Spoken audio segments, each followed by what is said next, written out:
আল্লাহ রাব্বুল আলামিন কোরআনে কারিমে মানুষকে তিন ভাগে বিভক্ত করেছেন। মানুষের তিনটা শ্রেণী এবং প্রকারের উল্লেখ করেছেন। এক শ্রেণীর মানুষ হলো ঈমানদার, বিশ্বাসী। অপর শ্রেণীর মানুষ হলো কাফির বা অবিশ্বাসী।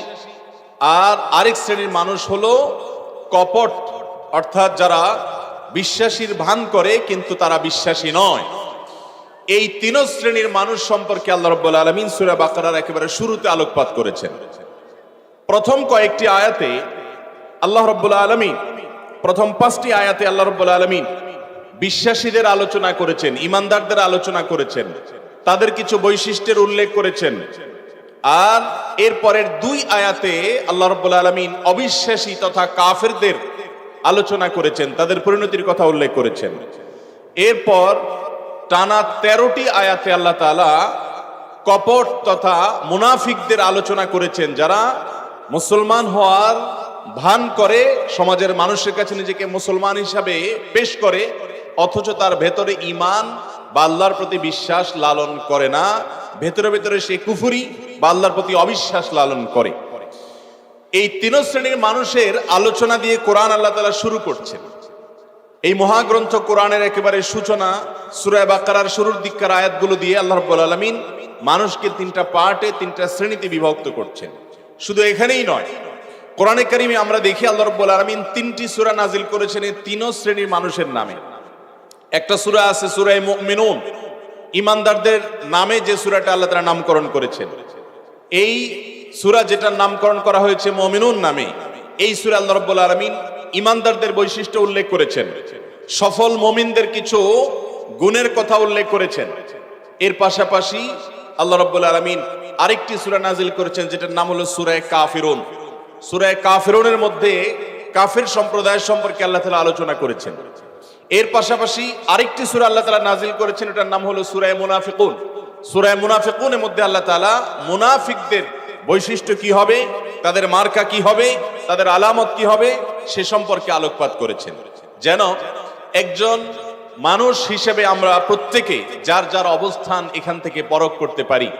ঈমানদার যে, সে ব্যক্তির কি মার্কা আছে, তার কি আলামত আছে, তার কি বৈশিষ্ট্য আছে, তার কি গুণাগুণ আছে, সে বিষয়গুলো জেনে আমার ভেতরে কতটা আছে কতটা নাই সেটা আমরা পরখ করব। এই জন্য আল্লাহ তাআলা এটি আমাদেরকে দিয়েছেন। কাফেরদের যে বৈশিষ্ট্য সেটা পরিষ্কার, অতএব সে বৈশিষ্ট্যের কোনোটি আমাদের মধ্যে আছে কিনা সেটি জেনে সেটাকে পরখ করে আমরা আত্মরক্ষা করব। সেই জন্য আল্লাহ তাআলা তাদের বৈশিষ্ট্যের কথা উল্লেখ করেছেন। মুনাফিকদের বৈশিষ্ট্যে সবচেয়ে বেশি আয়াত, সবচেয়ে বেশি কথা আল্লাহ তাআলা ব্যয় করেছেন এই কোরআনে কারিমে, যাতে করে একজন ঈমানদারের মধ্যে মুনাফিকের যে সমস্ত মার্কা আছে, বৈশিষ্ট্য আছে, আলামত আছে, সেগুলোও যেন আমাদের মধ্যে না থাকে। মুহতারাম হাজিরিন, একদিকে ঈমানদার, একদিকে যার মধ্যে ঈমান নেই, বিশ্বাস নেই আল্লাহ তাআলার প্রতি, ঈমানের যে মৌলিক রুকুন আছে সেগুলোকে যে বিশ্বাস করে না, তার বিষয়টিকে আল্লাহ তাআলা সবচেয়ে সংক্ষেপ করে বলেছেন। সূরা বাকারার একেবারে শুরুতে মাত্র 2টি আয়াতে তাদের আলোচনা আল্লাহ সমাপ্ত করেছেন। সূরা কাফিরুন, কুল ইয়া আইয়ুহাল কাফিরুন, এই সূরাতে আল্লাহ তাআলা ছোট্ট একটি সূরা নাজিল করে কাফেরদের আলোচনার জবনিকাপাত করেছেন, সমাপ্ত করে দিয়েছেন।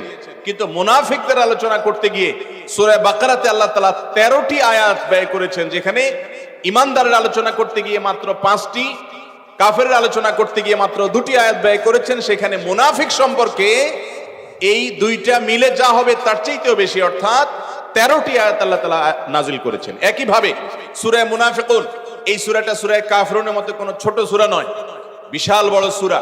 সেই সূরাতে আল্লাহ রাব্বুল আলামিন মুনাফিকদের অনেক কথা উল্লেখ করেছেন। আমাদের সমাজে অনেক মুসলমান আমরা আছি যারা আল্লাহ তাআলার প্রতি ঈমান আনয়ন করেছি, আমাদের মধ্যে ঈমান আছে সত্যি, কিন্তু মুনাফিকের অনেক মার্কা আমরা নিয়ে ঘুরে বেড়াচ্ছি, মুনাফিকের অনেক আলামত আমাদের মধ্যে আছে, আমরা সে সমস্ত আলামত বহন করে চলেছি, যার কারণে এই কোরআনে আল্লাহ রাব্বুল আলামিন বিশদভাবে খুলে খুলে মুনাফিকদের সম্পর্কে আলোকপাত করেছেন। প্রথমত, ইসলাম এবং মুসলমানদেরকে ধ্বংস করার জন্য কাফেররা যতটা ভূমিকা রাখতে পারে, এই মুনাফিক যারা দেখতে মুসলিম আসলে তাদের অন্তরে ঈমান লালন করে না, তারা ঈমানদারদের জন্য, মুসলমানদের জন্য, গোটা বিশ্বের ঈমানদার এবং বিশ্বাসী মানুষদের জন্য কাফেরদের চাইতেও বড় হুমকি। সে বিষয়টিকে আল্লাহ রাব্বুল আলামিন বোঝাবার জন্য দীর্ঘ আলোচনা করেছেন তাদের সম্পর্কে। আর এর পাশাপাশি আমরা যারা মুসলিম দাবি করছি, আমরা যারা নিজেদেরকে ইমানদার দাবি করছি, আমাদের মধ্যেও মুনাফিকদের অনেক মার্কা আছে। যেমন নবী করিম সাল্লাল্লাহু আলাইহি সাল্লাম বলেছেন, আয়াতুল মুনাফিকি সালাস, মুনাফিকের তিনটি মার্কা আছে, তিনটি আলামত আছে। তার মধ্যে থেকে একটি আলামত হলো ইদা হাদ্দাসা কাযাব, যখন সে কথা বলে মিথ্যা কথা বলে। মুনাফিক দুই প্রকার। এক প্রকারের মুনাফিক হলো যে ইসলাম থেকে একেবারে খারিজ। সেটা কোন মুনাফিক? সেটা হলো ওই মুনাফিক যেই মুনাফিকের ভেতরটা খারাপ আর বাহিরটা ভালো। বাহিরটা ভালো মানে হলো সে মুসলমান সাজে, নামাজও পড়ে, হয়তো মসজিদেও যায়, হয়তো টুপিও লাগায়, হয়তো সে মুসলমানদের সাথে তালও মিলায়, বাট তার অন্তরে আল্লাহর প্রতি বিশ্বাস নাই। ইসলামের কোন বিধানকে সে বিশ্বাস করে না, কোনটিকে সে অস্বীকার করে, বা মুসলমানদের স্বার্থ বিরোধী কাজ করে, অমুসলিমদেরকে আপন মনে করে, ইসলাম বিদ্বেষীদেরকে সে শিল্ড দেয় এবং প্রিয়জন মনে করে, মুসলমানদেরকে শত্রু মনে করে। এইরকম মানসিকতা যদি অন্তরে লালন করে, তাহলে তার ভেতরে আছে কুফরি, আর উপর দিয়ে সে মুসলমানের যে ভান করছে সেটা হলো তার বাহ্যিক রূপ। এটাকে বলা হয় বড় মুনাফিক। আর এই বড় মুনাফিক সম্পর্কে আল্লাহ তাআলা কোরআনে কারীমে বলেছেন যে মুনাফিকরা ফিদ্দারকিল আসফালে মিনান নার, জাহান্নামের সবচেয়ে অতল তলে তাদের অবস্থান হবে। এ হলো বড় মুনাফিক। আর ছোট মুনাফিকি যেটা, সেই ছোট মুনাফিকি আমাদের সবার মধ্যে আল্লাহ মাফ করুক কম বেশি আছে। এই মুনাফিকি চরিত্রগুলো দূর করতে পেরে একজন মুসলমান যদি মুসলমানের যে বৈশিষ্ট্য, মুত্তাকির যে বৈশিষ্ট্য, সেগুলো যদি ধারণ করতে পারেন, তিনি হবেন সফল ইমানদার, তিনি হবেন সার্থক ইমানদার, আর তিনি হবেন এই কোরআন বর্ণিত আদর্শ মুসলিম। অতএব মুনাফিকের যে তিনটি মার্কার কথা আমরা শুনলাম, এই মার্কাগুলো যাদের মধ্যে পাওয়া যায় তাদেরকে বলা হয় ছোট মুনাফিক, যার ফলে সে ইসলাম থেকে খারিজ হয় না, বেঈমান হয় না, কাফের হয় না, কিন্তু মুনাফিকের মার্কা বহন করার কারণে সে ফাসিক, সে অপরাধী, সে পাপিষ্ট, সে গুনাহগার, সে আল্লাহর কাছে এর জন্য জবাবদিহি করতে হবে।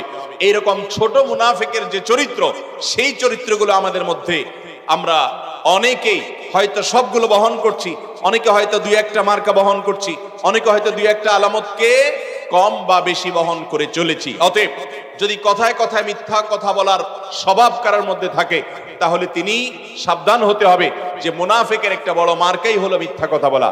ইদা হাদ্দাসা কাযাব, যখনই সে কথা বলবে মিথ্যা বলবে।